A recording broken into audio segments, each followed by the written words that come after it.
before we formally start our lesson for today, may I request everyone to please bow down their head and feel the presence of the Lord. Dear God, thank you for your unconditional love. Thank you for guiding and protecting us every day. Thank you for looking after our school and bestowing unto us the gift of life. Forgive each every one of us and help us to learn and share together so that this wonderful word you have made become more beautiful every day. Amen. Random variables and its probability distribution. So I'm going to discuss about random variables. Okay, at the end of this lesson, you will be able to illustrate random variables, distinguish between a discrete and continuous random variables, and lastly, you will be able to find the possible values of a random variables. Okay, so a basketball is a very famous sport in the country nowadays. Professional basketball teams scout players from the amateur basketball leagues on either college, universities, or local communities. Basketball players are being accepted or draft picked based on their performance in the game and other relevant characteristics. So if you are the manager of a basketball team, how would you answer the following inquiries? So we have here question number 1. What information should be obtained to select the player your team needs? Another one, we have here question number 2. How do you count or how do you measure the information needed for making decision? Okay, so to begin with, let us consider the following. An experiment of chance was conducted where the profiles of 7 professional basketball players during their amateur years are randomly selected. So the following is shown. So we have here table number 1. Table number 1 refers to the profile of professional basketball players. So we have to name the 7 professional basketball players as player A, player B, player C, player D, player E, and F and G. So as you can see, naka-indicate dyan yung points per game, number of rebounds per game, number of assists per game, playing time per game in minutes, field goal, so naka-percentage po siya, and then height in minutes, height in meter, weight in pounds. So, observe this table. Okay, so we have here, to answer the question posted a while ago, we need to know a certain basic concept. So, we have elements. We have also variable, and lastly, we have random variables. So, ano nga ba ang tinatawag nating elements?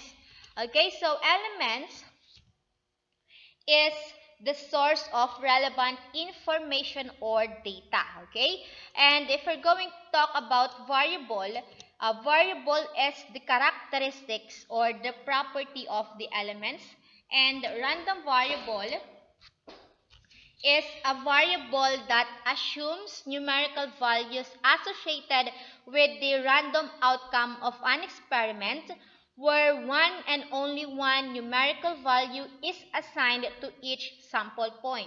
So in other words, random variable is a variable being measured to produce numerical observation associated with the random outcomes of a chance experiment. Okay, so we have 2 types of random variable.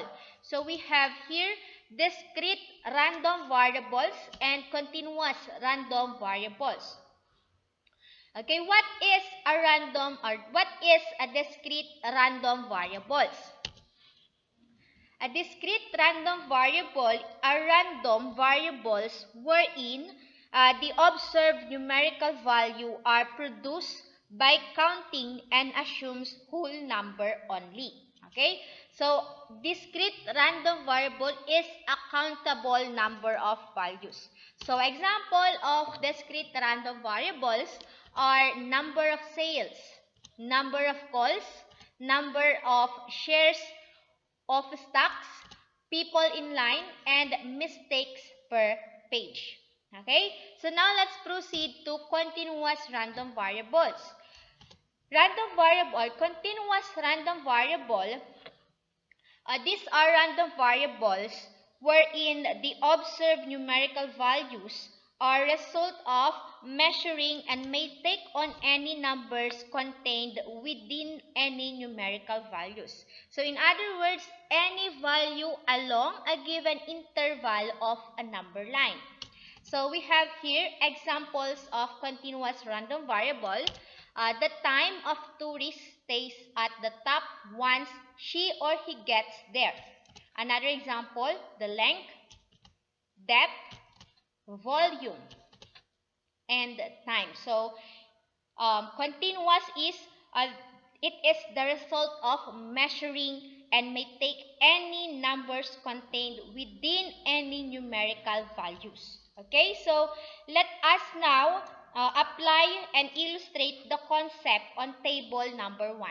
Okay, yung pinakita ko kaninang table. So we have here, in this table, players is considered an element.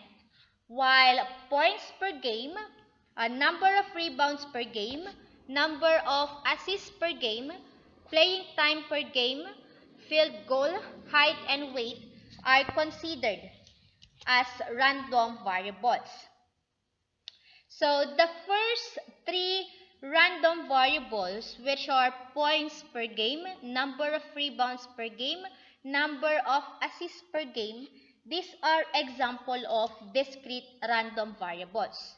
While playing time per game, field goal, height, and weight are examples of continuous random variables. To summarize, let us consider the following. So we have here the discrete random variables and the continuous random variables. So we have observation for x is a whole number. Pag discrete random variable, it is a whole number. So hanapin lang po natin, ma'am, paano po naging ganyan? X is less than or equal to 22 but greater than or equal to 4. 4 po kasi dun sa points per game ng bawat player, pinakamababang score dyan is 4. Kaya 4 po, greater than or equal to 4. And then yung pinakamataas na points per game ng players natin is 22. So isusulat po natin, if we write it mathematically, magiging x is less than or equal to 22 but greater than or equal to 4. And then the rebounds per game, so if we're going to write it mathematically, magiging sagot po natin dyan is x is less than or equal to 7 but greater than or equal to 2. So same process dun sa points per game. So okay, next one is assists per game. So if we're going to write it mathematically, x is less than or equal to 18 but greater than or equal to 4. So these are discrete random variables.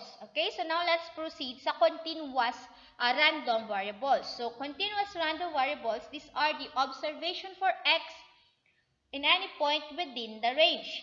So we have here, if we're going to write mathematically the playing time per game, so we have x is less than or equal to 8 but greater than or equal to 4.65. And then yung field goal natin is x is less than or equal to 85 but greater than or equal to 38.9. And the height in meters, we have x is less than or equal to 2.06, greater than or equal to 1.8. And then weight in pounds, so we have x is less than or equal to 210 but greater than or equal to 152.2. I'm sorry, 158.2. Okay, so now let us consider another example. So we have here In each of the experiment to be performed, let us determine the possible observations that can be made and classify the variable according to type. So let us classify it according to type. So yung magiging experiment po natin dyan is rolling 2 dice. And then, ang magsisilbing element natin, if we're going to roll 2 dice, we have 2 dice colored red and colored blue. And the random variables is the sum of numbers from the 2 dice. Okay? So another experiment, we have free falling objects. And our element would be objects with different weights. And our random variable would be the acceleration meters per second. Okay? Take note that if enrolling a 2 dice or enrolling a die, there are 6 possible outcomes or 6 possible observations corresponding to numbers. So we have 1, 2, 3, 4, 5, and 6. Okay? So, since yung random variable natin is the sum of numbers from 2 dice, so if ang unang lalabas sa unang die natin is 1 and the other die is 1 also, if we're going to add them, it is equal to 2. Another one, if the possible observation of the other die is 1 and the other one is 2, then the sum would be 3. And next is, if the possible observation is 6 and 6, parehong 6 po yung lalabas, if niroll natin yung dalawang die, sum would be 6 plus 6 equals 12. So, if we're going to write it mathematically, the sum of numbers of the 2 die, ang magiging sagot po natin dyan is x is less than or equal to 12, but greater than or equal to 2. Okay, so now, the variable would be considered as a discrete random variable. So, next, free-falling objects. So, for free-falling objects, acceleration, which is the distance traveled by the object over the square of time expressed in second. So, maybe any value greater than or equal to 0. So, if we express it if we write it mathematically, the acceleration of free-falling objects, it would be x greater than or equal to 0. So, x is greater than or equal to 0 is an example of continuous random variables. Since the definition of continuous random variables is the result of measuring and may take on any numbers contained with any numerical intervals. So, na-measure po kasi natin siya. Okay, so we have here key concepts of our lesson. So, we have here variables. So, I repeat, variable, these are the characteristics of object or property of element. And random variable, these are the variable being measured to produce numerical observation associated with the random outcomes of a chance experiment. And discrete random variables, these are random variables where the observed numerical values are produced by counting and assumes whole numbers only. And continuous random variables, these are random variables wherein the observed numerical values are a result of measuring and may take on any numbers contained with any numerical intervals. So, that's all for today. If you have any queries, feel free to ask me or kindly chat sa GC na lang po natin. So, that's all for today. Thank you and God bless.